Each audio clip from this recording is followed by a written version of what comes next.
이제 조류의 마지막 파트로서 호흡의 조절과 그리고 조류의 호흡에 관해서 공부하겠습니다.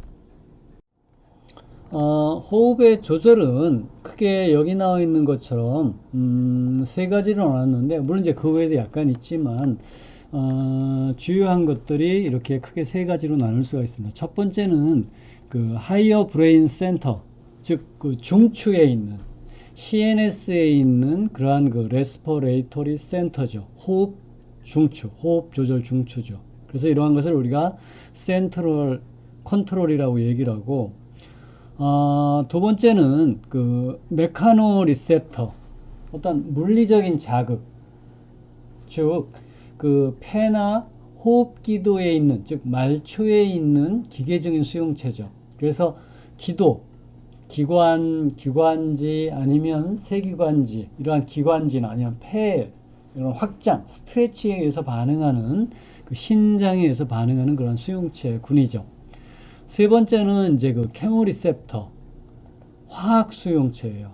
그래서 우리가 호흡에서는 O2, 산소나 CO2, 이산화탄소의 조성에 반응하는 그런 화학 수용체 타입인데, 이러한 것들은 그 페리프럴, 말초에 있는 것들, 가령 예를 들어서 대동맥공이나 아니면 경동맥동에 있는 그러한 그 말초에 있는 화학 수용체, 그리고 연수에 있는 센트럴 케모리셉터, 이렇게 크게 세 가지로 나누고, 여러분 이제 교재도 보면 아시겠지만, 그리고 기타 수용체로서 비강이나 상부 기도에 있는 수용체, 혹은 관절과 근에 있는 수용체, 피부에 있는 수용체, 좀 마이너한 것들이 그래서 이러한 것들은 우리가 먼저 첫 번째 그 레스퍼레이터리 센터, 하이어 브레인 센터, 중추에 있는 그러한 그 호흡 조절 중추를 보게 되면, 여기 나와 있는 것처럼 우리가 브레인이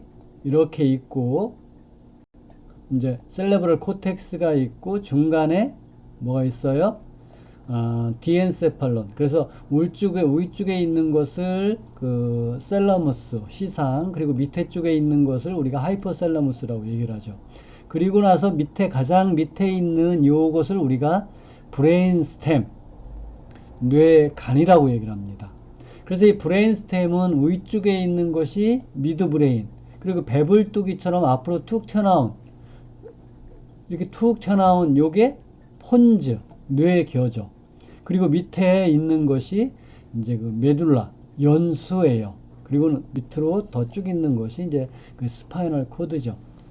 그래서 이렇게 브레인의 구조가 있는데, 이러한 그 호흡 조절 중추는 브레인 스템 중에도 폰즈와, 이렇게 배불뚝이 같은 폰즈와 그리고 메둘라에 위치하고 있어요. 그래서 이렇게 있는데, 먼저 특히 폰즈, 뇌교에 있는 두 개의 중요한 중추가 있습니다. 그래서 첫 번째가 뉴모탁식 센터. 그래서 우리말로는 이걸 이제 호흡 조절 중추라고 얘기를 합니다. 뉴모탁식 센터, 호흡 조절 중추. 그래서 이것은 이제 뇌계의, 사람으로 얘기하면 뭐 상부, 동물로 얘기하면 이제 전부, 한 3분의 1 정도. 우리가 이걸 만약에 뇌계를 여기서부터 여기까지 얘기를 한다면, 뭐 하나, 둘, 셋 하면 거의 앞에 상부 한 3분의 1 위치에 존재하고 있죠. 그리고 그 엠뉴스틱 센터, 지속 흡식 중추는 하부 쪽, 하부 밑에 쪽, 아니면 뭐 동물로 얘기하면은 앞쪽, 뒤쪽으로 얘기를 하겠죠. 그래서 이러한 그 뉴모탁식 센터는 그 신경을 어디에 이제 그 분자하고 있냐면, 이 축삭이 그 지속 흡식 중추를 조절해주고 있어요. 그래서 이러한 것들은 주로 호흡의 수라든지 아니면 일호흡 용적, 그리고 주된 기능은 엠뉴스틱 센터, 지속 흡식 중추. 그래서 이 엠뉴스틱 센터라는 것은 계속해서 숨을 들이마시는 어떤 그 흡식, 인스퍼레이션의 깊이를 조절해주는 그러한 그 중추죠. 그래서 엠뉴스틱 센터, 이 밑에 있는 것을 자극하게 되면 호흡을 계속 들이마시는 거예요. 근데 뭐가? 뉴모탁식 센터가 이쪽을 이니비션을 해주게 되는 거죠. 그러니까 가바와 같은 억제성 신경 전달 물질을 분비해줘서 지속 흡식 중추를 억제해줌으로 인해서 호흡의 그 깊이, 어떠한 이로흡 용적을 이제 조절해주는 그런 기능이죠. 그래서 이 호흡 조절 중추 같은 경우는 호흡의 어떤 브레싱, 호흡의 속도라든지 호흡의 패턴, 그래서 호흡의 어떤 그 리듬을 조절해주는 그러한 것들이 이 호흡 조절 중추의 주된 기능입니다. 그리고 앰뇸식 센터는 아까도 얘기했지만 폰즈의 하부, 폰즈의 동물로 얘기하면 뒤쪽 코덜 파트에 존재하고 있는 그러한 그 중추로서 그 인스퍼레이션의 깊이, 흡식의 깊이를 조절해 주는 거예요. 그래서 앰뇸식 센터의 지속 흡식 계속 들이마시니까 이 호흡조절 중추가 이걸 억제해 주게 되면 들이마시는 것을 멈추고 호식을 해주겠죠. 그러면 흡식과 호식이 결국은 우리가 타이들 볼륨, 1호흡 용적이라고 얘기를 해주게 되는 거죠. 그래서 이렇게 뇌교에 있는 뇌교, 폰즈에서는 호흡조절 중추와 그리고 앰뇸식 센터가 있습니다. 그리고 메듈라, 연수에 있는 두 개의 중요한 그 그룹이 이제 있죠. 그래서 하나는 도살 레스퍼레이터리 그룹, 혹은 뭐 도살 레스퍼레이터리 센터라고 얘기를 합니다.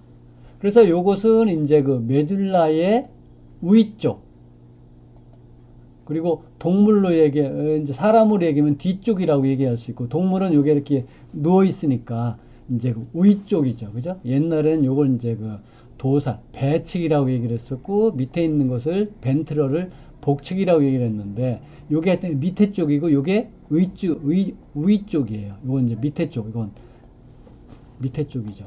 그래서 도살 레스퍼레이터리 그룹 같은 경우는 그 메듈라, 연수의 도살 파트에 있고, 어디에 존재하냐면 그 뉴클레어스 트랙터스 솔리테리우스라는, 우리말로 이제 고상로라고 얘기를 해요. 그래서 이 고상로 근처에 요 도살 레스퍼레이터리 센터가 있으면서 어떠한 인스퍼레이션, 그 주로 여기에 있는 그룹들은 흡식, 인스퍼레이터리, 흡식을 조절해 주는 그러한 그 신경세포들로서 렁이 이제 인플라이션, 렁이 확장되게 되면 그 이쪽 그 인스퍼레이터리 그룹을 그 억제해 줌으로 인해서 호흡, 인스퍼레이션을 이제 그 터미네이션, 마치게 해주는 그러한 역할을 하고 있어요. 그래서 주된 기능은 어떤 호흡의 흡식을 조절해 주는 것이 이쪽 그 배측에 있는 거죠. 도살 파트에. 그리고 이제 밑에 쪽에 있는 것, 여기 시커먼 부위, 이 부위가 이제 그 벤트럴 레스퍼레이터리 그룹, 혹은 뭐 벤트럴 레스퍼레이터리 센터라고 얘기를 합니다. 그래서 이러한 것들은 일반적으로 이제 그 복측에 존재하고 있으면서 그 호흡의 흡식이나 호식을 조절해 주는 그러한 그 신경 세포들이에요. 그래서 일반적으로 이러한 것들은 호흡의 이제 흡식이나 호식을 조절해 주는 그러한 그 신경 세포들로 이루어졌다고 합니다. 다음은 이제 메카노 리셉터, 기계적 수용체죠. 그래서 이러한 기계적 수용체는 이제 말초에 있습니다. 말초라는 것은 이제 그 브레인이나 아니면 스파이널 코드를 제외한 부분. 그래서 이러한 것들은 주로 메카노 리셉터가 어디에 존재하고 있냐면 풀무너리, 폐나 혹은 그 에어웨이. 그래서 에어웨이라는 것은 이제 뭐 기관이나 트라키아와 브론커스, 그리고 브론키올 위치하고 있는 거죠. 그래서 여기서 수용체가 이러한 그 스트레치, 어떤 그 메카닉 자극, 즉 어떤 기계적인 자극, 어떤 물리적인 자극의 감각을 인식을 해서 활동 전압으로 전환시켜주면 그 활동 전압을 그 미주신경 감각신경을 통해서 호흡조절 중추, CNS에 있는 호흡조절 중추로 신경 정보를 이제 보내주게 되는 거예요. 그래서 이러한 그 메카노 리셉터는 크게 스트레치 리셉터와 어떤 신전 수용체, 그리고 두 번째는 어떤 이리턴트 리셉터, 자극 물질 수용체, 그리고 세 번째는 적스타 캐필러리 리셉터. 그래서 우리가 혹은 우리 이걸 J 리셉터라고 얘기를 합니다. 그래서 적스타 캐필러리라는 것은 여기 나와 있는 것처럼 폐포가 존재하고 있고 밑에 뭐가 있어요? 그 폐모세혈관이 있죠. 그래서 적스타라는 것은 어라운드, 그 캐필러리 주위라는 뜻이거든요. 서라운드라는 뜻이죠. 그래서 요 캐필러리 주위에 있는, 그래서 캐필러리와 여기에 이제 인터스티셜 플루이드, 간질액이 있고 그리고 폐포가 있는데 요쪽 요 근처에 있는 그러한 그 인터스티션과 캐필러리의 그 근처에 존재하고 있죠. 그래서 이렇게 세 가지가 존재하고 있는데, 먼저 우리가 스트레치 리셉터, 그 신전 수용체를 보게 되면 이 스트레치 리셉터를 우리가 다른 말로 슬로우 어댑팅 스트레치 리셉터라고 얘기를 해요. 그래서 상대적으로 여기에 있는 다른 수용체에 비해서 반응이 슬로우리 어댑팅, 뭐 천천히 반응하는 그런 반응이죠. 그래서 이러한 것들은 수용체가 어디에 존재하냐면 트라키아, 기관이나 그리고 기관지. 그래서 기관이 나와서 기관지가 이렇게 분지가 되면 우리가 트라키아 그리고 브론커스라고 얘기를 하잖아요. 그래서 요게 이제 분지가 되는 요 지점 요까지가 트라키아고 요 밑에부터가 이제 브론커스가 되는 거죠. 그리고 브론커스 상태로 어디에? 폐로 들어오게 되죠. 그렇게 되면 이게 또 많이 분지가 되면서 브론커스, 뭐 프라이머리, 세컨더리, 터셔리, 브론커스가 되고 나중에 이게 브론키울로 돼요. 그래서 이 스트레치 리셉터는 트라키아와 그리고 브론커스, 그리고 폐 내로 들어오는 브론커스와 브론키울에 있는 어디에 존재하냐면 스무스 머슬에 존재하고 있어요. 그래서 일반적으로 기도를 보게 되면 밖에 카트리지 연골이 있고 안쪽으로 보게 되면 여기에 이제 스무스 머슬이 존재하고 있어요. 스무스 머슬이 존재하고 있고 앞쪽에 있는 것이 에피티리얼 셀이고 에피티리얼 셀 위에 있는 것이 실리아거든요. 실리아. 선무잖아요. 선무. 그래서 여기에는 많은 점액이 있죠. 점액이 있어요. 그런데 이 스트레치 리셉터는 수용체가 어디에 있냐면 요 스무스 머슬에 존재하고 있는 거예요. 스무스 머슬은 뭐 하는 거예요? 혈관 평혈근이 됐건 기관지 평혈근이 됐건 기관지를 수축하고 혈관에서는 혈관을 수축하고 그죠? 혈관에서는 베이서 컨스트릭션, 베이서 딜레이션, 기관지에서는 브론커 컨스트릭션, 브론커 딜레이션, 기관지를 확장시키거나 아니면은 기관지를 수축시키는 거죠. 그래서 이 스트레치 리셉터에 의해서 이 기관지 평활근의 수축과 이완을 유발시키는 거예요. 그래서 이러한 것들이 이제 수축과 이완을 시키게 되는데, 만약에 흡식을 하게 되면 보통 우리가 일호흡 용적이 한 0.5ml 정도 됐었어요. 성인 남자 2리터 정도가 됐었죠. 근데 요게 만약에 0.5리터가 0.6, 0.7, 0.8, 1리터 이상 되는 그런 과도한 확장을 하게 되면 이 스무스 머슬셀이 확장이 되면서 그 정보가 스트레치 리셉터가 액션 포텐셜의 발생 빈도가 증가하고 미주신경을 통해서 호흡 조절 중추까지 이게 가겠죠. CNS까지. 그렇게 되면 CNS에서 이게 흡식이 넘어되게 되니까 숨을 멈추고 호식을 유발한다고 해요. 그래서 그러한 반응을 우리가 헤어링 브로이어 리플렉스라고 얘기를 하죠.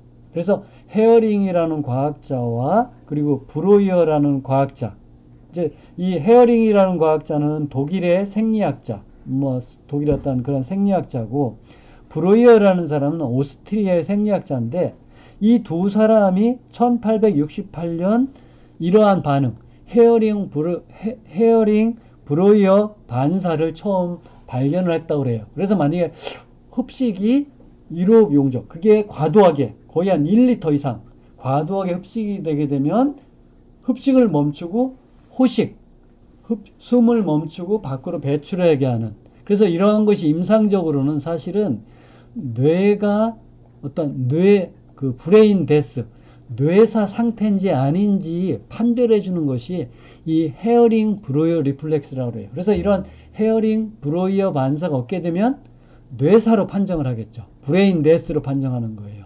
그래서 그러한 반응, 어떠한 이런 과도한 흡식을 하게 되면 호흡을 멈추고 호식을 유발하는 그런 어떠한 폐의 과도한 확장을 멈추게 해주는 그러한 반사가 헤어링 브로이어 반사입니다. 이렇게 스트레치 리셉터는 스무스 머슬에 존재하고 있고, 두 번째 이제 자극 수용체. 이 자극 수용체는 아까 스트레치 리셉터가 슬로우 어댑팅 스트레치 리셉터, 천천히 반응하는, 천천히 적응하는 그러한 천천히 반응하는 스트레치 리셉터인데, 이 자극 수용체는 상당히 신속하게 반응을 한다고 그래요. 그래서 이런 다른 말로 우리가 rapidly adapting stretch receptor 혹은 뭐 rapidly adapting irritant receptor라고 얘기하죠. 그래서 이 자극 수용체 같은 경우는 여기 나와 있는 것처럼 레링스, 트라키아, 뭐 후두, 기관지, 브론커스 이쪽에 있는 에피티리얼 셀 위쪽이에요. 위쪽 에피티리얼 셀에. 그래서 여기에 이제 에어가 들어오잖아요. 에어가 들어오게 되면 에어에 있는 여러 가지 자극 물질들 여기 나와 있지만 뭐예요? 어떤 자극적인 가스, 어떤 먼지, 아니면 어떤 외부에서 어떤 이물질이 들어오게 되면 이 자극 수용체를 자극하기도 하고 또 여러 가지 그 외에 어떤 이러한 물질적인 자극뿐만 아니라 때에 따라서는 메커니컬 디포메이션, 어떤 이 호흡 기도의 어떤 기계적인 어떤 변형, 기도나 아니면 렁이 과도하게 확장됨으로 인해서 기도가 어떤 형태가 변화지는 것, 이러한 것들에 의해서 반응을 받아서 그 정보를 미주신경을 통해서 호흡 조절 중추에 보내주게 되는 거죠. 그렇게 되면 뭐를 유발시키게 되냐면 커프, 기침 혹은 점액 분비. 그래서 점액 분비가 돼서 이것을 어디로 다시 상부 호흡기로 보내줘야 되잖아요. 어떤 이물질이 들어오게 되면 그걸 밖으로 배출해줘야 되잖아요. 그러니까 뮤코실리얼이 에스컬레이터리 그 어파라투스를 통해서 상부 호흡기로 보내고 나중에 코나 아니면 재채기를 통해서 밖으로 배출해줘야죠. 어떠한 기침이나 기관지 수축이나 점액 분비, 그리고 또한 뭐를 유발시키냐면 하이퍼미아, 과호흡, 어떤 이물질을 과호흡을 통해서 밖으로 빨리 배출해줘야죠. 그래서 이렇게 되는데 이러한 여러 가지 자극 물질이 자극 수용체를 직접 자극하기도 하고 혹은 이런 자극 물질을 통해서 이러한 호흡 기도에서 어떤 히스타민, 뭐 비만 세포를 자극해서 히스타민을 방출해주게 되죠. 그렇게 되면 이러한 히스타민도 마찬가지로 커프를 유발시키기도 하고 기관지 수축을 유지시키기도 하고 점액 분비도 유발시켜준다고 합니다. 그래서 이러한 자극 수용체를 우리가 rapidly adapting irritant receptor, 그래서 에피텔리움에 존재하고 있다고 합니다. 세 번째, 말초에 있는 그러한 그 메카노 리셉터가 중요한 것이 적스타 캐필러리 리셉터 혹은 J 리셉터라고 얘기하죠. J 리셉터라고 얘기하죠. 그래서 이 J 리셉터 같은 경우는 폐포에 있는 캐필러리, 즉 캐필러리 주위에 여기에 이제 그 캐필러리가 이렇게 있고 안쪽에 뭐가 있어요? 알비올러스, 폐포가 있는데 그 사이에는 이제 그 인터스티슘, 간질액이 있어요. 그래서 간질액과 캐필러리 사이에 가지고 캐필러리 주위에 있죠. 그래서 얘는 이제 뭐를 그 감지하냐면 혈액의 어떤 조성, 산소나 이산화탄소의 조성, 그리고 인터스티션, 요 간질액이 확장되었는지 아니면 그 인터스티시엄이 간질 조직이 거기가 좀 확장되었는지 아니면 뭐 좁아졌는지 이러한 어떤 물리적인 그런 자극을 감지해 주게 되는 거죠. 그래서 미주신경을 통해서 호흡 조절 중추까지 이제 가게 되겠죠. 그죠? 그렇게 되면 호흡 조절까지 다시 가게 되면 나중에 여기가 뭘 유발해요? 그 벤틸레이션, 환기를 유발시키죠. 그래서 이쪽에 어떠한 그러한 그 만약에 여기서 요 수용체 자극하게 되면 여기서 와서 나중에 테킴니아, 어떠한 그러한 그 빈 호흡, 그죠? 호흡을 빠르게 유발시키는. 그래서 어떠한 이러한 자극이 반응하는 것은 알러지 반응이나 아니면 뭐 인펙셔스, 감염성, 어떠한 뭐 균의 감염이나 아니면 혈관 질환 같은 경우 그러한 것에 의해서도 이쪽 인터스티시엄의 어떠한 확장이나 그쪽에 어떤 혈액의 조성이 달라지기 때문에 그러한 자극을 통해서 J 리셉터가 반응을 하고 그리고 그 명령, 그 CNS의 명령을 통해서 벤틸레이션을 그 기능을 활성화시켜서 테킴니아 어떤 그 신속한 그 호흡을 유발시킨다고 합니다. 다음은 세 번째 그 화학 수용체죠. 그래서 이런 케모 화학 수용체라는 건 글자 그대로 우리가 이제 호흡에서는 화학 물질이 뭐예요? 그 산소와 그 이산화탄소죠. 그래서 이러한 그 산소나 이산화탄소, 혈액 중에 산소나 이산화탄소에 반응하는 그러한 그 화학 수용체, 케모 리셉터 같은 경우는 이제 말초에 있는 것들, 페리프럴 케모 리셉터와 그리고 중추에 있는 메듈러리 케모 리셉터로 나눌 수가 있어요. 그래서 말초에 있는 케모 리셉터 같은 경우는 캐로티드 바디, 그 경동맥체, 경동맥동. 그래서 캐로티드 바디라는 것은 인터널 캐로티드 아터리와 그리고 익스터널 그 내경동맥과 외경동맥, 그 분지하는 그 지점에 있는 볼록한 면을 우리가 캐로티드 보디, 경동맥체라고 얘기하죠. 그래서 이 경동맥체 부위나 아니면 경동맥동 부위죠. 그래서 이 경동맥체에 있는 그런 그 케모리셉터는 특히 뭐에 예민하면 하이폭시아, 저산소증에 산소가 떨어지게 되면 이게 이제 액션 포텐셜이 생기게 되는 거죠. 액션 포텐셜이 생겨서 설인신경, 제9 뇌신경인 설인신경을 통해서 감각신경을 중추신경계, 호흡조절 중추로 이제 보내주게 되는 거죠. 그리고 에올틱 바디, 이게 이제 그 에올틱 바디죠. 에올틱 바디가 여기죠, 여기. 왜냐면 요건 이제 정맥이고 요 위쪽 대동맥에서 나오는 아치 모양. 이 에올틱 바디에서 그 이제 요 캐모리스가 존재하는데 이 캐로티드 바디에는 산소에 상당히 예민한 것에 비해서 에올틱 바디는 CO2 이산화탄소나 그리고 이산화탄소와 밀접한 관련이 있는 pH 그리고 이제 일부 산소에 이제 그 반응을 한다고 그래요. 그리고 이쪽에서 나온 그러한 그 조성의 변화를 감지해서 미주신경, 제10 뇌신경인 미주신경을 통해서 감각 정보를 어디로 뇌로 호흡조절 중추로 보내주게 되죠. 그렇게 되면 호흡조절 중추에서 이제 어떤 뭐 벤틸레이션 환기를 더 이제 그 촉진하는 환기를 증가시키는 어떤 그런 명령을 이제 수행하게 되겠죠. 그래서 이렇게 특히 이제 그 경동맥체에 있는 케모리셉터는 산소의 하이폭시에 예민함으로 인해서 사실 이쪽으로 올라가는 게 어디로 가는 거예요? 브레인으로 가는 그러한 혈액이죠. 그래서 브레인에 만약에 산소 공급이 적게 되면 이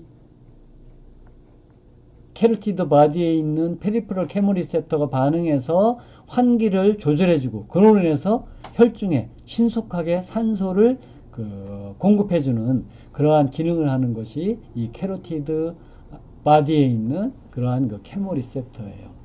그리고 이제 연수에 있는 케모리셉터인데 이 연수에 있는 케모리셉터 같은 경우는 이 연수에 있는 케모리셉터는 여기 보게 되면 그 뇌척수액이 위쪽에 있고 그리고 혈액내 장벽이 있고 그리고 혈액내 장벽이 요게 이제 그 블러드죠. 블러드에 혈액내 장벽이 있는데 이 혈액내 장벽을 하이드로젠 이온이나 바이카보네이트 같은 경우는 패스할 수가 없다 그래요. 요 BBB 때문에 BBB인데 여러분 BBB 같은 거는 다시 그림을 그려보게 되면 이렇게 있고 요게 이제 엔도티리얼 셀이죠. 엔도티리얼 셀. 그런데 위에 뭐가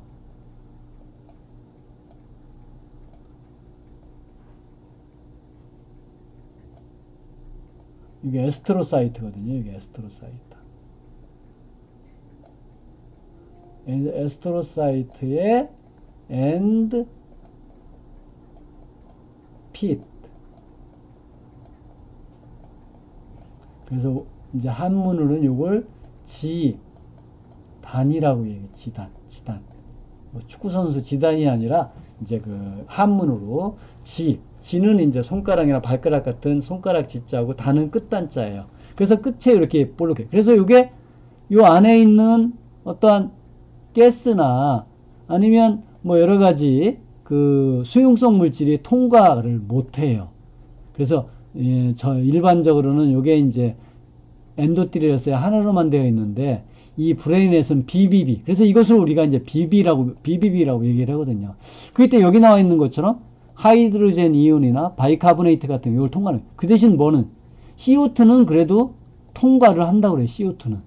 그렇기 때문에 중추 화학 수용체를 자극하는 그러한 이산화탄소는 이산화탄소가 이제 이쪽으로 들어오게 되는데 실질적으로 얘와 결합하는 라이겐드는 하이드로젠 이온이에요. 그러니까 CO2가 이 안에 들어온데도 여기에 결합을 할 때는 CO2가 아니라 하이드로젠 이온으로. 그러니까 CO2가 들어오면 여기서 CO2와 뭐와 결합을 해요? H2가 결합을 해서 H2가 뭐 H2 CO3가 되고 H2 CO3는 H 플러스 CO3 마이너스가 되죠. 그럼 요게 이제 가서 반응을 하는 거예요. 그래서 메듈라리 케모리셉터는 하이드로젠 이온 센시티브한 뉴런인데 혈중에 있는 하이드로젠이 가서 결합을 하는 것이 아니라 혈중에 있는 CO2가 BBB를 통과해서 연수에 있는 케모리셉터 요 부위에서 H2와 액화 반응이 일어나고 H2가 H2CO3 그리고 나서 H와 HCO3가 분리가 되면 이 H가 가서 결합을 하는 거예요. 그리고 이 마찬가지로 메듈러리 있는 케모리셉터는 그 메듈라 연수의 그 고상로 뉴클레어스 트랙터스 솔리테리우스라는 그러한 그 고상로 근처에 존재하고 있다고 그래요.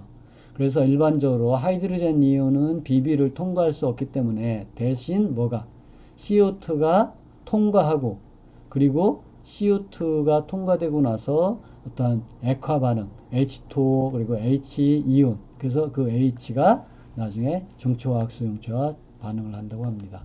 그래서 혈중에 CO2가 높게 되면 중추화학 수용체가 반응을 해서 그러니까 pH가 감소하게 되면 CO2가 양이 많다는 거죠. 그러면 혈중에 CO2가 높게 되면 중추화학 수용체가 반응을 해서 중추화학 수용체가 어디를 그 DRG 그 연수에 있는 DRG를 자극해서 그 벤틸레이션 그 폐 환기를 증가시켜 준다 그래요. 그리고 반대로 pH가 증가하게 되면 벤틸레이션을 감소시켜주고 이러한 반응을 뭐를 통해서 그 메듈라에 있는 연수에 있는 그 중추 화학 수용체에 의해서 이렇게 어떤 환기를 조절해주는 그런 기능. 지금부터 그 호흡의 마지막 그 파트로서 그 조류의 호흡에 관해서 공부를 하겠습니다. 그래서 일반적으로 이러한 그 조류의 호흡은 그 호흡기에 있어서 포유류와 그 상당히 다른 해부학적인 또한 그러한 그 기능적인 차이가 있습니다. 그래서 먼저 우리가 조류 호흡기에서는 먼저 인트로덕션과 그리고 그 호흡기의 구조를 공부를 하고 나서 그 가스 교환, 즉 산소와 이산화탄소의 교환에 있어서 조류만의 어떤 그런 특별한 이 사진은 2019년 8월에 저희가 그 몽골에 봉사활동을 갔었는데 그때 그 한복 체험하는 그런 시간이 있었습니다. 그런데 그곳에 이제 그 몽골 전통 복장을 우리 같이 갔던 일행분이 이제 하시고 이 그림은 이제 그 몽골 현지인이 그 한복을 체험하는 그러한 시간입니다. 그래서 그 한국 사람의 몽골 체험과 그리고 몽골 사람의 한복 체험인데 몽골 사람이 몽골 옷을 입은 것 같고 한국 사람이 한국 옷을 입은 것 같은 그런 모습이죠. 1981년 세계 그 조류호흡기 학회 회장인 존 웨스트가 그 세계 조류호흡기 학회를 아마 그 에베레스트 산에서 이제 했다고 합니다. 그 에베레스트 산이 약 8,800m 였었죠.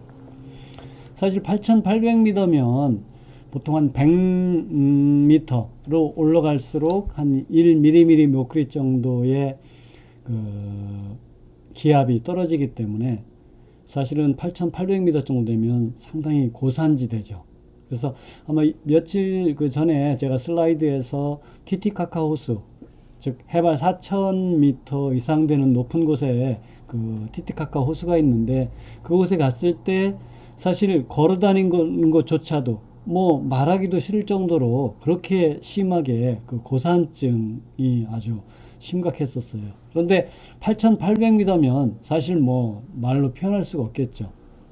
그런데 이 그 존 웨스트라는 그러한 그 과학자가 산소통을 짊어지고 이제 뭐 산 꼭대기 쪽에 올라가서 이렇게 같이 이제 가는데 이렇게 하늘을 보니까 그 기러기 떼들이 산소 마스크나 산소 탱크도 하지 않고 뭐 아주 자유자재로 아주 뭐 즐기는 것을 보았어요. 그래서 이제 물론 이제 호흡 생리학자들이니까 알고 있었죠. 그 조류의 호흡기계는 포유류와 완전히 다르고 또한 가스 교환의 효율에 있어서도 상당히 그 고효율적으로 가스 교환이 이루어지는 것은 알았지만 그걸 이제 에베레스트 산에서 그것을 이제 경험하게 되었죠. 그래서 일반적으로 이러한 그 조류의 호흡기 그 풀무노리 시스템은 포유류와 상당히 그러한 그 다른 그러한 그 구조로 이루어졌어요. 가령 예를 들어서 이러한 그 조류의 그 풀무노리 시스템, 그 폐의 순환기계는 기능적으로 완전히 분리되어진 별개의 그러한 그 구성 성분으로 되어 있죠. 첫 번째는 그 환기부, 두 번째는 그 가스 교환부예요. 그래서 이런 환기, 벤틸레이션을 구성하는 것들은 기도, 그리고 조류에만 있는 에어색, 기낭이라는 것들, 그리고 소라식 스켈레톤, 그 흉부에 있는 그러한 그 골격계, 그리고 이 골격계는 또 이제 함기골이라고 그래서 에어를 함유하고 있는 그러한 골격을 스켈레톤을 가지고 있고, 또한 호흡과 관련이 있는 어떤 머슬의 구성 성분, 이러한 것들이 환기부를 이루고 있고, 특히 이제 에어색은 밑에 여기 보시면은 이제 폐가 있어요. 폐에서 있고, 폐를 중심으로 해서 앞쪽에 있는 서비컬 에어색, 경부기나, 그리고 인터크라베큘라 에어색, 그 쇄골관 기낭, 그리고 크레이니얼 소라식 에어색, 전흉 기낭, 그리고 그 후 쪽에 뒤쪽에 있는 것을 코달 소라식 에어색, 어브노미널 에어색, 그래서 후흉 기낭, 복기낭이 있어요. 그래서 이런 그 에어색들이 보게 되면 여기 있는 참새 같은 그림에서도 보게 되면 거의 그 복강, 이 체강의 거의 대부분을 차지할 정도로 이 안에 이제 공기가 채워져 있는 거죠. 환기구로서. 그렇게 벤틸레이션을 구성하고 있고, 이 부분들이. 그리고 또 다른 중요한 그러한 그 컴포넌트가 가스 교환이 이루어지는 폐의 그 방기관지라는 그러한 거예요. 페러브론커스요. 그래서 이 페러브론커스 방기관지에서 에어 캐필러리와 블러드 캐필러리가 직접적으로 가스 교환이 이루어지고 있어요. 어떤 에어의 흐름과 그리고 블러드의 흐름이 서로 이제 반대 방향으로 크로스 커런트, 교차 교류죠. 그죠? 그래서 어떤 산소나 이산화탄소가 직접적으로 가스 교환이 이루어지는 그런 캐필러리에서 이루어져. 포유류에서는 어떻게 됐었어요? 이렇게 에어색과 그리고 캐필러리, 그죠? 모세혈관, 그 사이에는 이제 엔도텔리셀이 있고 인터스티시엄이 있고, 여기서 이제 가스 교환이 이루어졌었는데 그에 비해서 조류에서는 이렇게 되어 있어요. 그리고 특히 그 같은 조류라 하더라도 그게 야생동물을 집에서 키운 어떤 가축화된 것과 그리고 야생조류와도 생리적으로, 기능적으로 전혀 별개의 아주 큰 그러한 그 가스 교환의 효율에서 차이가 있어요. 가령 이제 칠면조 같은 경우, 그것도 이제 도메스티케이티드, 가축화된 거죠. 닭도 마찬가지죠. 원래는 야생으로 다니던 것을 집에서 키우면서 뭐 크리스마스 때 뭐 칠면조 요리도 해먹고, 아니면 닭에서 계란, 그리고 육개, 요새 뭐 한참 그러한 그 치킨 같은 거 이런 거 있잖아요. 그러한 것들이 가축화되면서 얘네들이 중체율도 높고, 아니면 닭은 이제 산란계 놓고 하면서 실질적으로 원래 야생일 때보다 폐 용량이 상당히 감소했다고 그래요. 닭도 이제 와일드 상태에서 폐 용량이 컸다가 가축화되면서 용량이 작아지고, 기체 교환의 효율이나 기체 교환이 이루어지는 표면적도 감소했다고 그러죠. 그죠? 그래서 이들의 어떤 야생의 조상들은 지금 현재의 가축화된 닭이나 아니면 그 칠면조보다 훨씬 더 그러한 그 폐용량도 컸었고, 기체 교환의 효율과 기체 교환 표면도 높았었던 거죠. 그런데 조류의 그 호흡기의 어떤 구조를 보게 되면 먼저 그 폐가 있습니다. 이러한 그 폐는 포유류와 마찬가지로 그 호흡에 있어서 가스 교환이 실질적으로 일어나는 그러한 부위입니다. 물론 포유류와는 별개로 아까도 계속된 얘기지만 그 에어 캐필러리, 그리고 그 방기관지에 있는 에어 캐필러리와 그리고 블러드 캐필러리, 에어 캐필러리, 블러드 캐필러리가 이렇게 에어가 가고 또 블러드가 가고 어떤 서로 크로스 커런트, 즉 반대로 가면서 가스 교환이 일어나는 이 부위가 바로 폐죠. 그래서 물론 이제 그 가스 교환 방식, 그러니까 그 폐포와 모세혈관, 이것은 이제 에어 캐필러리와 블러드 캐필러리 사이에 가스 교환이 일어나는, 그래서 어쨌든 가스 교환이 일어나는 부위입니다. 그런데 이러한 그 조류의 폐는 포유류와 달리 그 단단하고, 그리고 그 늑골에 이제 그 부착되어져 있고 상당히 그 단단한 그러한 그 구조물로 되어 있습니다. 그래서 크기가 고정되어 있고요. 그리고 이러한 그 폐로 그 공기가 들어가고 나가게 하는 것이, 그러한 그 벨로 어떤 그 풀무 역할을 하는 것이 그 에어색입니다. 그 에어색은 상당히 컴플라이언스, 그 유순도가 좋은, 즉 그 어떤 압력의 변화에서 확장이 쉽게 될 수 있는 어떤 디스텐서빌리티가 좋은 어떤 확장성이 있는 그러한 그 에어색이 그 벨로, 풀무로서의 역할을 하게 되는 거예요. 그래서 여러분, 풀무라는 것은 뭐예요? 여러분, 그 어떤 바람을 일으켜서 어떤 그 대장간에서 그 새를 녹일 때 그 바람을 일으키는 거 있잖아요. 그게 이제 벨로, 그 풀무거든요. 풀무.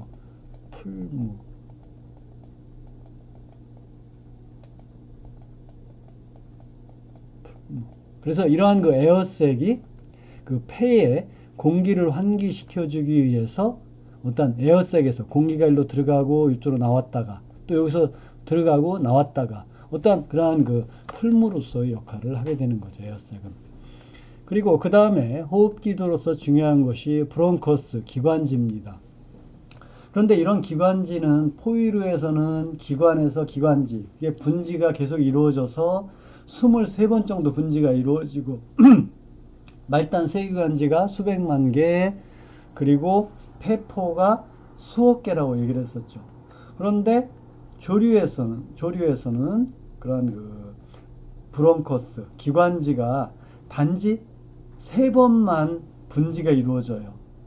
그래서 3 브론키얼 서브 디비전, 3번만 분지가 이루어지고, 그 얘네들은 그 브론커스는 소라식 리전, 즉 흥부 부위에 위치하고 있고, 첫 번째 하나의 어떠한 그러한 그 1차 프라이머리 브론커스는 익스트라 풀무너리, 즉 폐 바깥에 있는 것을, 요것을 우리가 익스트라 풀무너리, 폐 외의 1차 기관지라고 얘기하고, 폐 안에 들어오는 것을 우리가 인트라 풀모너리 프라이머리 브론커스죠.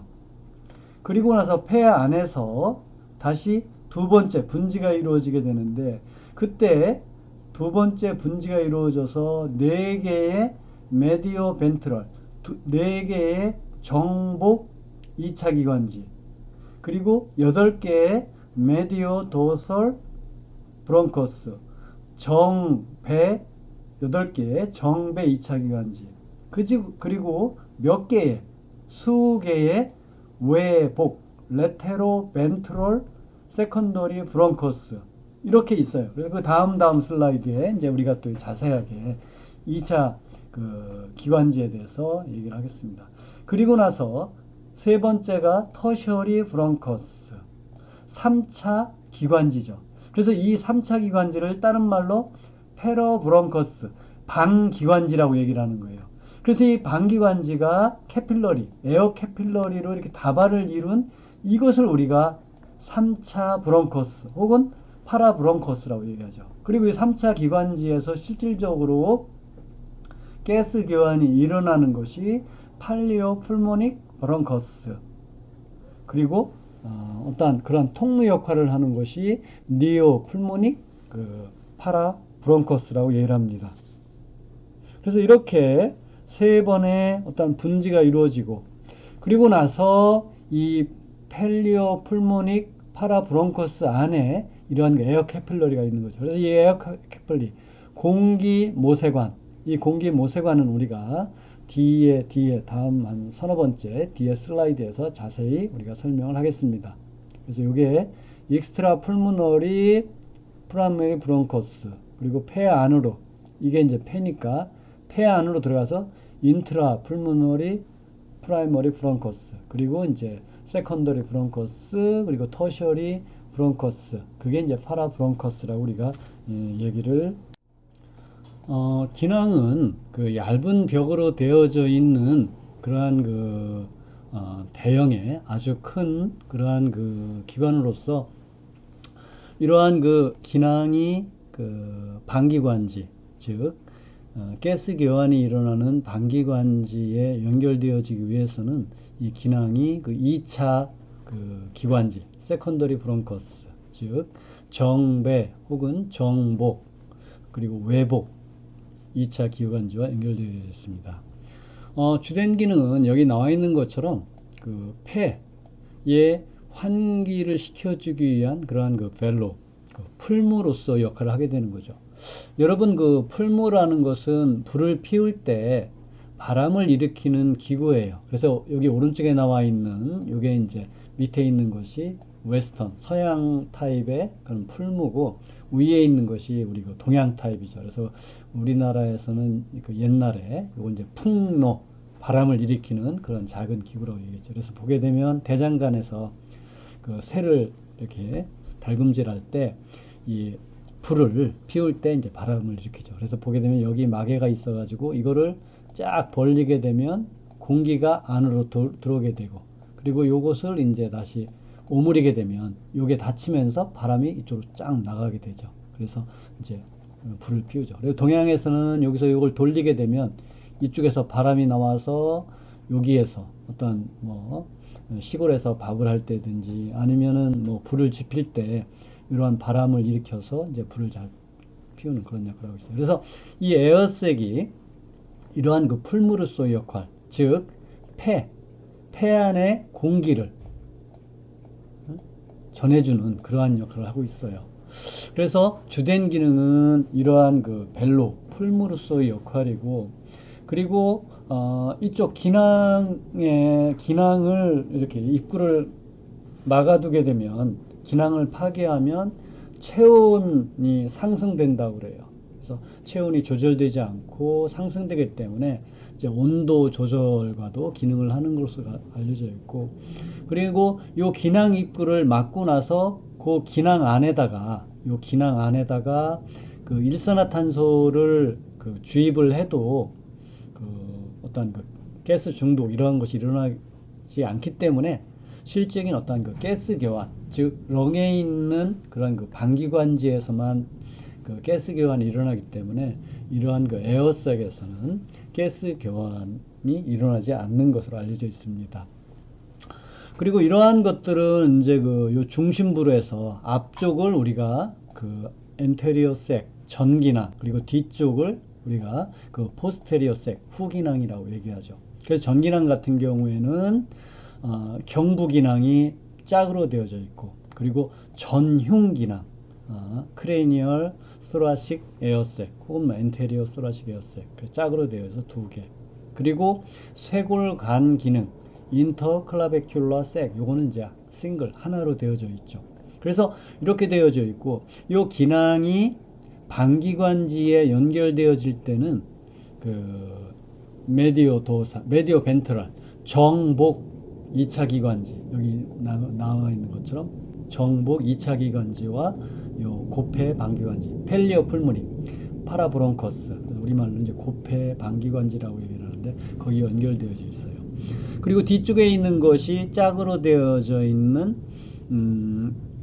그리고 포스테리어 소라식 에어색 후흉 기낭, 그리고 어브도미널 에어색 복기낭, 둘 다 짝으로 4개. 일반적으로 그래서 동물에게 있어서 기낭은 한 9개 정도가 되고, 물론 여기 치킨, 덕, 피전, 터키, 뭐 비둘기, 오리 다 9개라고 그랬는데, 사실 여기 오른쪽에 나와 있는 그림처럼 보게 되면 닭은 이제 다 쇄골관 기능, 경부 기능, 전용 기능, 후용 기능, 복기능 다 있어서 9개고, 비둘기 같은 경우에는 이제 쇄골관 기능이 거의 없기 때문에 이러한 경우 8개, 혹은 오리 같은 경우는 경부 기능 짝으로 되어져 있는 것이 없기 때문에 뭐 7개 정도 되어져 있죠.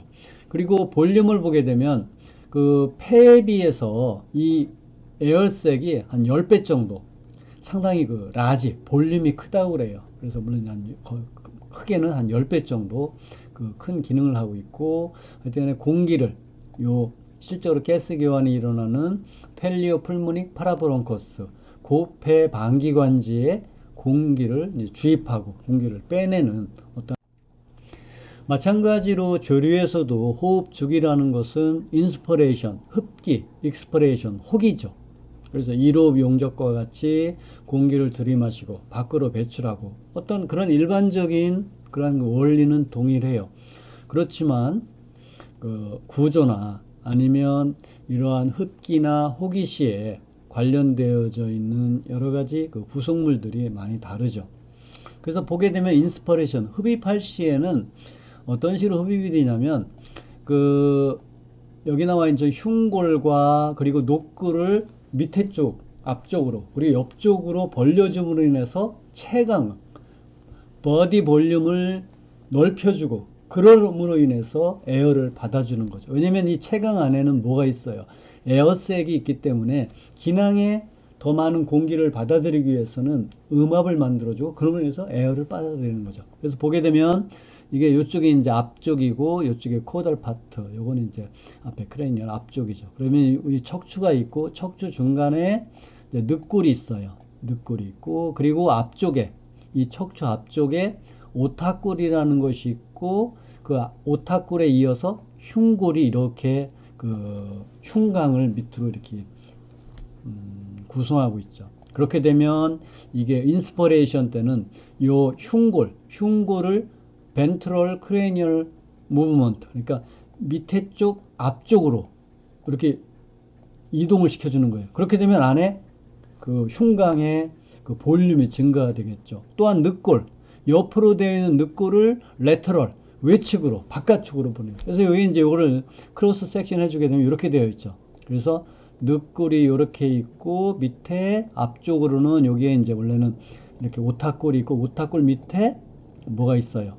흉골, 스터넘이 있죠. 그래서 보게 되면 그 흉골을 밑에 쪽으로, 늑골을 옆쪽으로 해주게 되면 이 안에 볼륨이 이만했던 게 이만해 증가가 되겠죠. 일단 보디 볼륨을 증가시키는 위해서, 그러면서 에어를 받아들이는 거예요. 익스퍼레이션, 호기 때는 다시 이러한 것들이 원위치로 들어오게 되죠. 그럼으로 인해서 이게 아까 밑으로 갔던 것도 위로 올라오고, 그리고 옆으로 갔던 늑골도 이제 안쪽으로 들어오면서 바디 볼륨이 감소함으로 인해서 그럼으로 인해서 그 밖으로 에어를 그 밖으로 이제 폴스 아웃 시키죠. 밖으로 이제 배출해 주게 되는 거죠. 그럼으로 인해서 이 안에 어떤 에어 프레셔가 증가하고, 그럼으로 인해서 대기 중으로 익스퍼레이션, 그 프라이머리 브론커스 그리고 트라키아를 통해서 밖으로 이제 배출해 주게 되는 것입니다. 그래서 이렇게 호흡 주기를 통해서 이제 인스퍼레이션, 익스퍼레이션이 되게 되는데, 각각의 공기의 흐름을 한번 우리가 보게 되죠. 그러면 아까 흉골을 밑에 쪽, 앞쪽으로 넓혀주고, 그리고 나서 늑구를 옆으로 넓혀줌으로 인해서 이제 바디 볼륨을 증가시킨다고 그랬는데, 그렇게 되면 이 안쪽으로 이제 에어가 이제 들어오게 되겠죠. 그래서 익스트라 풀모너리 브론커스, 그 1차 그 기관지죠. 그리고 나서 폐 안쪽으로 들어오니까 폐 안쪽으로 들어오게 되면 이제 인트라 풀모너리 브론커스. 그리고 나서 공기가 어디로 가면 메디오 도살로 가게 되는 거예요. 메디오 도살로 가서 그 2차 기관지 메디오 도살 세컨더리 브론커스를 통해서 이 팔리오 풀모닉 파라브론커스 고폐 방기관지에 가서 여기에 이제 에어 캐필러리 그리고 블러드 캐필러리를 통해서 가스 교환이 이루어지게 되죠. 그리고 나서 이게 이제 3차 기관지고, 그리고 나서 2차 기관지인 2차 메디오 벤트럴 정복 2차 기관지를 통해서 전기낭, 즉 쌍의 경부기낭, 쌍의 전윤기낭, 그리고 생글의 인터크라베큘라 에어색으로 공기가 들어가게 되는 거예요. 그래서 이쪽 경부기낭, 쇄골관기낭, 전윤기낭에서는 가스 교환이 이루어진, 즉 O2 함량은 낮고 CO2 함량은 높게 되겠죠. 그죠? 그런 그 공기가 요 전윤기낭 요 부위에 있어요.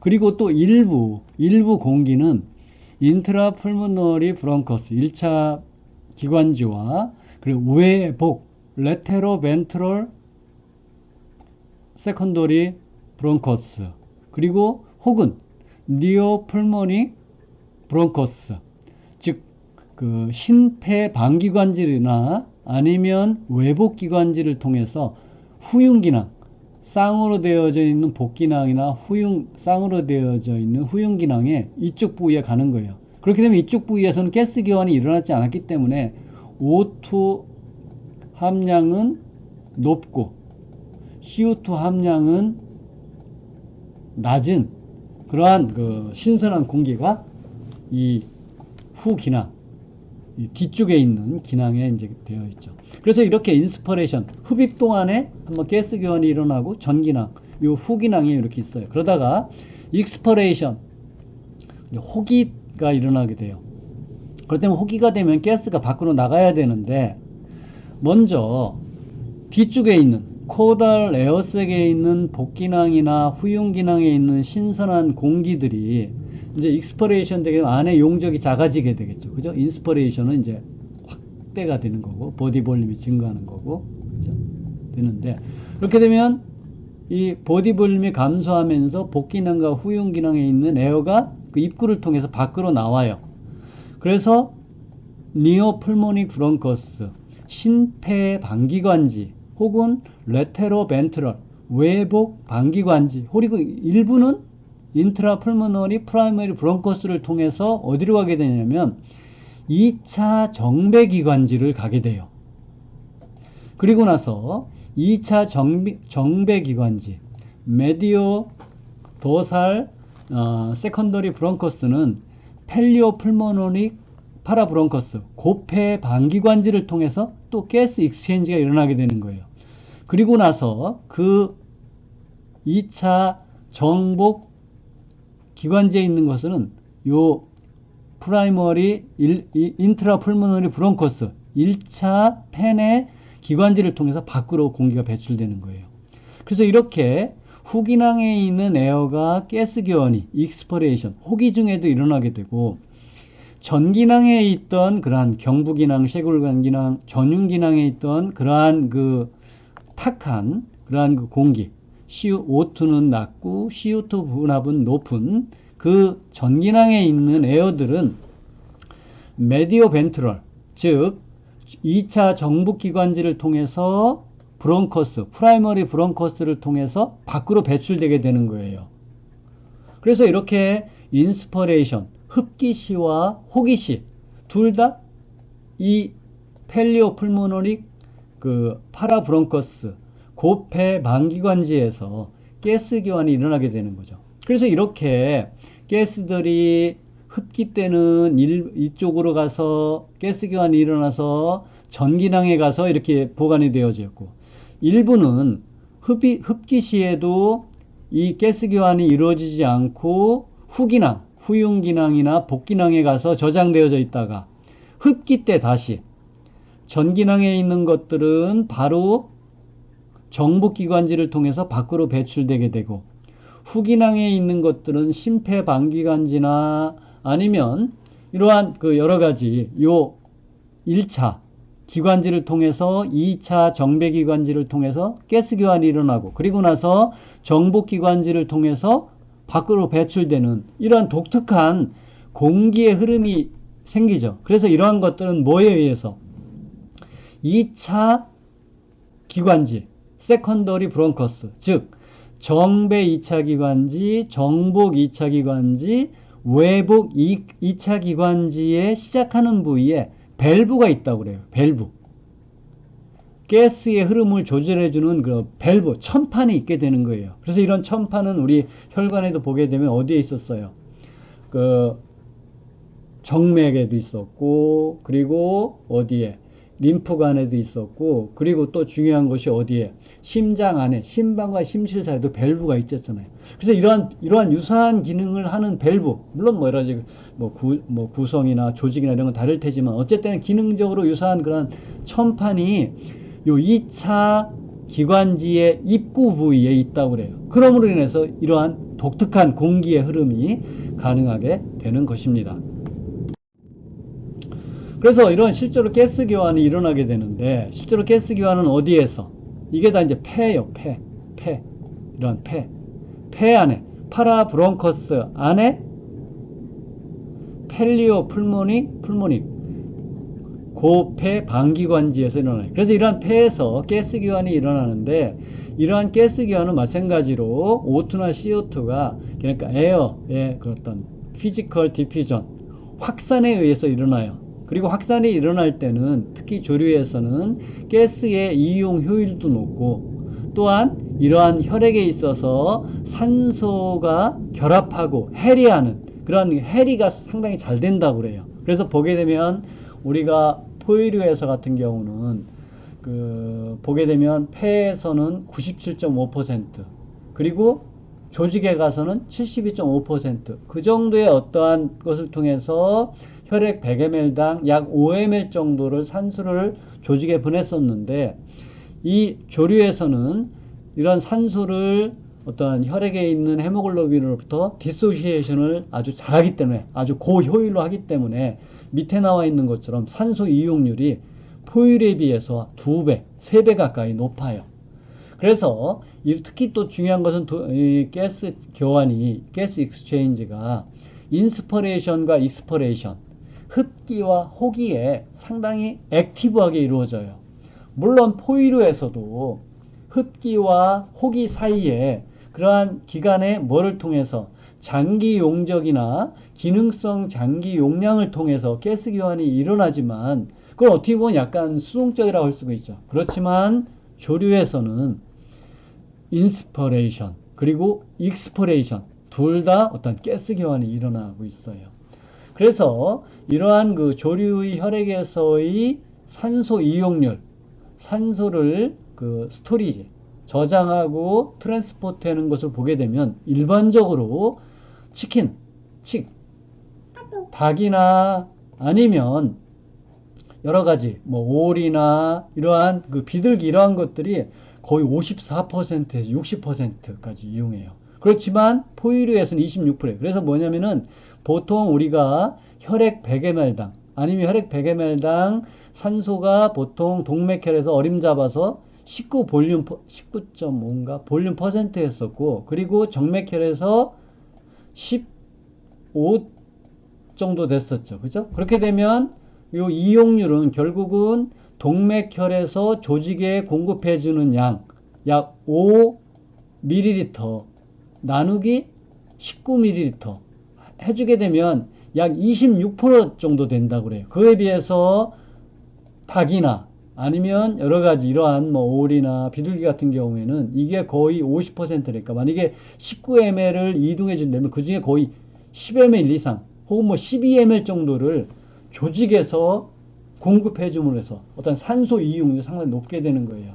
그리고 기타 보호 이펙트, 헐데인 이펙트 이러한 이펙트는 우리가 포유류에서와 마찬가지로 이 조류에서도 동일하게 헤모글로빈의 결합, 산소가 헤모글로빈에 결합할 때 pH나 CO2에 의해서 영향을 받고 있고, 또한 혈액이 CO2와 혈액이 이산화탄소가 헤모글로빈 혹은 혈액과 결합할 때 산소가 또 영향을 미치는 어떤 할데인 이펙트 이러한 것들은 동일하게 있어요. 그래서 우리가 이 앞에 시간에 앞에 그 존 웨스트가 히말라야 산맥, 에베레스트 산맥을 올라가면서 자기는 이렇게 힘든데 가스통을 짊어지고 이렇게 힘든데 그 에베레스트 산 꼭대기에서 더 높이 날아다니는 그러한 그 기러기들은 어떤 그러한 가스통을 산소통을 사용하지도 않음에도 불구하고 이렇게 원활하게 가스 어떤 호흡을 한다는 것은 결국은 이 조류에 있어서는 포유류에 비해서 어떤 가스 체인지 어떤 에피션시 어떤 효율에 있어서 아주 훨씬 더 강력하고 아주 더 효율이 좋다고 우리가 얘기를 할 수가 있었어요. 그래서 여기 한 세 가지 정도가 나와 있는데, 첫 번째는 이러한 가스 기화는 피지컬 디퓨전 확산에 의해서 이루어지잖아요. 그래서 보게 되면 이 가스 기화니 같은 경우는 이 조류에서는 포유류에서는 앞에도 계속 얘기했지만 이렇게 어떤 에어색에서 가스 교환이 이렇게 일어나고 했었죠. 그런데 이 조류에서는 여기 나와 있는 것처럼 에어 캐필러리, 공기 모세관과 블러드 캐필러리가 직접 이렇게 서로 크로스, 교차하면서 이동을 해요. 그러면서 혈액은 이 방향으로 그리고 공기는 이 방향으로 가는데, 그럼 여기가 이제 인터스티션, 간질액이 되는 거죠. 그 포유류에서는 여기가 이제 간질액인 인터스티션이죠. 어떤 배어리어예요, 배어리어.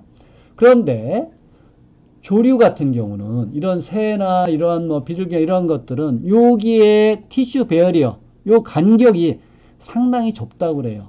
그래서 보게 되면 뭐 좀 간격이 넓으면 0.31 마이크론, 아주 뭐 더 좁은 게 0.09 마이크론 정도 되는 거죠. 그에 비해서 포유류에서 일반적으로 0.6 마이크론이나 그 이상이라고 그래요. 그러니까 거의 적게는 2배, 혹은 이게 만약에 0.1이라고 한다면 거의 한 6배, 7배 정도 더 가깝게 있어요. 더 가깝게 있다면 우리가 이걸 뭐 어떤 이펙트예요, 여러분? 픽 법칙이죠. 그죠? 그래서 그 중요한 것이 뭐예요? 어떠한 그 이동 거리죠. 이동 거리가 좁으니까, 짧으니까 어떠한 가스의 확산이 잘 일어나고, 그로 인해서 가스의 익스체인지가 좋게 되는 거죠. 그리고 두 번째는 이러한 그 에어의 흐름에 있어서 에어가 단방향으로 흘러요. 공기가 단방. 여기 나와 있는 것처럼 요게 이제 보게 되면 파라브론커스 방기관지예요. 방기관지의 폐안에 보게 되면 여기에 정배기관지에서 방기관지, 그 고폐 방기관지를 들여서 정복 2차 기관지가 있죠. 그렇게 되면 여기 나와 있는 것처럼 에어 캐필러리 있고, 에어 캐필러리 여기 에어 캐필러리 있고, 어쨌든 계속 한 방향으로 흘러요. 그러므로 인해서 포유류에서는 있을 수도 있는 레스퍼레이터리 에어 션트, 어떤 에어가 모든 그 엘비올라에 가지 않고 션트를 통해서 우회해서 그냥 다시 밖으로 나가게 되는 거예요. 어떤 사강이나 뭐 이런 것을 통해서, 그죠? 사강을 통해서. 그런데 이 조류에서는 이러한 에어 캐필러리가 파라브론커스, 펠리풀모넌트에서 다 한 방향으로 흐르고 거의 그럼으로 해서 에어 션트, 그러한 그 가스 기관에 참여하지 않는 에어의 어떤 우회 에어로가 없다는 거예요. 그리고 세 번째 또 가장 중요한 것이 이 혈액과 공기가 서로 반대로 어떤 반대로 한 방향으로 계속 흐르는 거예요. 그래서 그 기전을 우리가 크로스 커런트, 역류 교환 기전 혹은 반류, 반대로 이제 공기에 흐른다 그래서 반류 교환 기전이라고 그래요. 그래서 보게 되면 여기 에어 캐필러리, 블러드 캐필러리가 다 이렇게 있어요. 그리고 이 사이에 이제 그 아까 얘기했던 배리어가 있게 되는 거죠. 그러면 여기서 여기에 보면 이제 정맥혈이죠. 정맥혈이 보게 되면 이제 폐에 와서 어떤 가스 기환이 이루어지고 정맥혈이 와서 여기서 산소를 한번 받죠. 요 캐필러리. 근데 여기서는 보게 되면 여기가 신선한 에어고 여기서 보게 되면 에어가 밑에서 산소를 주고 오게 되니까 여기는 약간 좀 더러운 산소라면 좀 뭐하지만 그 중에 약간 좀 산소 중에는 이 공기 중에는 에어 중에는 산소가 좀 적죠. 그렇지만 여기에 있는 산소는 많은 산소죠. 그러니까 여기로 가는 그 모세혈관에서는 산소 공급이 많아지겠죠. 산소가 많아요. 여기는 여기보단 적지만 왜냐면 이제 에어 중에 산소가 보게 되면 높았다가 점점 혈액으로 산소가 나가면서 산소가 분압이 낮아지게 되죠. 그러면 여기서는 어쨌든 간에 요 부위에서는 조금 산소를 받는 거예요. 그게 우위를 따라 계속 가는 거죠. 그죠? 계속 가는 거예요. 그리고 여기서 모아져요. 그 다음에 여기서는, 요 부위에서는 그거보다 조금 더 많은 산소를 받게 되겠죠. 그렇게. 그래서 나중에 보면 요거는, 여기에서는 여기 있는 혈액, 여기 있는 혈액, 여기 있는 혈액, 여기 있는 혈액의 에버러지가 되는 거예요. 그죠? 마찬가지로 이산화탄소도. 이산화탄소 같은 경우에는 여기에서 이산화탄소 높으니까 여기에 이산화탄소 분압은 이렇게 높겠죠. 그리고 여기는 좀 낮겠죠. 여기는 좀 낮겠죠. 여기는 낮겠죠. 낮겠죠. 나중에는 요게 평균, 요게 이제 요 익스파이어디는 혹이 되는 그 에어 중에 산소 잠깐 CO2 분압이 되는 거예요. 그래서 밖으로 배출되는 거죠. 그죠? 그래서 이렇게 크로스 커런트, 역류 교환 기전을 통해서 이 혈액에서 받을 수 있는 모든 산소를 최대한 받고 버릴 수 있는 CO2를 최대한 버릴 수 있는 것이 이러한 역류 기전을 통해서 가스 교환이 일어남으로 인해서 그럼으로 인해서 이 조류에서는 그 포유류에 비해서 그 가스 교환 효율이 더 좋다고 합니다. 이제 마지막으로 여러분 그 수업 자료에 없는 것 같은데 여러분 이제 교재 그 수의 생리학 책 그 132페이지를 보시면 거기 다 나와 있습니다. 임상적으로 어떠한 그러한 그 조류의 호흡에 있어서 우리가 임상적으로 이제 조심해야 될 것이 있는데 첫 번째는 조류는 흡식 시에 흉구를 복전방으로 그리고 늑골을 외측으로 레터럴하게 움직여줌으로 해서 보디 볼륨을 증가시켜주고 그럼으로 인해서 이제 호흡이 가능한. 근데 이걸 만약 우리가 조류를 뭐 여러 가지 어떤 처치를 한다고 보정 시에 꼼짝 못하고 잡고 있으면 얘가 어떻게 못하겠어요? 잡아서 어떤 처치를 하는 게 문제가 아니라 호흡을 못해서 죽을 수가 있어요. 그리고 특히 등을 아래로 눕힌 자세로 보정하면 호흡이 어렵기 때문에 그것도 조심해야 된다고 그래요. 그리고 혈중에 있는 이산화탄소와 중탄산이온, 바이카보네이트, 뭐 카보닉 액시드 같은 것이 난각에 있어서 계란 껍데기 있죠. 계란 껍데기. 요 난각의 어떤 석회화를 통해서 요게 이제 어떤 그 딱딱하게 이루어지게 되는데 만약에 난각에 석회화가 안 되면 이게 흐물흐물해지고 이제 깨지게 되겠죠. 계란이 깨지면 뭐 이건 뭐 계란을 뭐 이렇게 산란계 같은 경우 계란이 많이 깨져버리면 사실 산란계로서 의미가 없는 거죠. 그죠? 채산성도 안 맞고. 그런데 너무 덥게 되면 그렇다고 어떤 양계장에다 뭐 에어컨을 설치할 수도 없고 왜냐면 사실 양계라는 것은 여기서 뭐 몇 마리가 아니라 막 수만 마리 막 수십만 마리 농장에서 어떻게 보면 뭐 공장처럼 사실은 뭐 상당히 비위생적이지만 어떠한 동물 보호 측면에서는 문제가 있지만 산업적으로 그렇게 많은 그러한 그 닭들을 모아서 농장에서 운영을 하기 때문에 덥고 여름에 덥죠. 요새 더군다나 기후 온난화 때문에 덥게 되면은 이 양계장 양쪽에 문을 열어놓고 대형의 어떠한 그러한 그 뭐예요 그 선풍기 선풍기는 이런 작은 선풍기가 아니라 진짜 큰 날개 안에 막 1m, 2m 되는 그런 대형의 그러한 것으로 환기를 시켜줘요. 입구 이쪽 양 끝에다가 양계장에.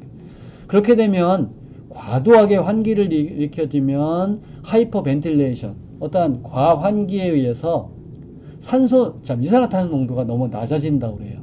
그렇게 되면 그 난각의 형성에 난각의 석회화가 안 되기 때문에 그런 경우에는 사료에 중탄산 칼슘제 어떤 보충제를 넣어주게 되면 난각이 약해서 깨지는 것을 막을 수 있다고 그래요.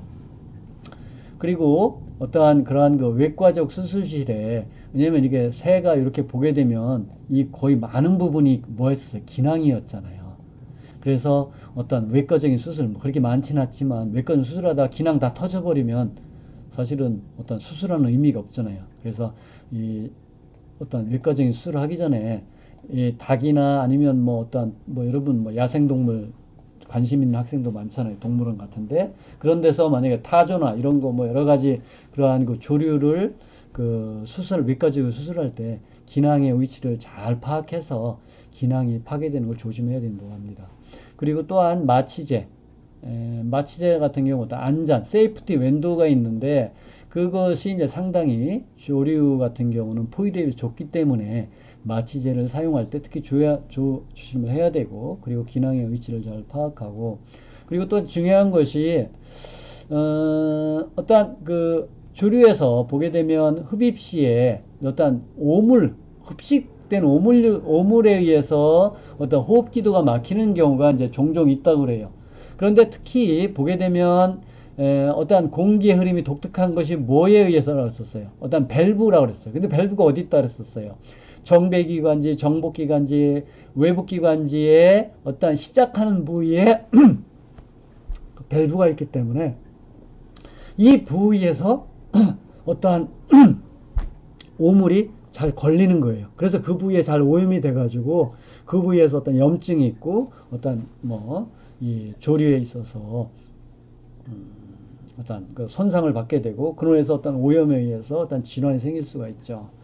예, 여러분 하여튼간에 우리가 비대면 강의로서 지금 제가 이제 오늘로서 수업을 마치겠습니다. 그래서 다음 이 시간부터는 우리 김태완 교수님께서 여러분 강의를 해주실 것입니다. 여러분 그동안 수고 많으셨고요. 빨리 우리가 이러한 그 코로나 사태가 빨리 진정이 되어서 여러분 직접 만나서 우리가 부족한 것 또 아니면 그런 것 질문도 받고 그런 좋은 분위기에서 수업을 했으면 좋겠습니다. 예, 여러분 수고 많으셨습니다. 감사합니다.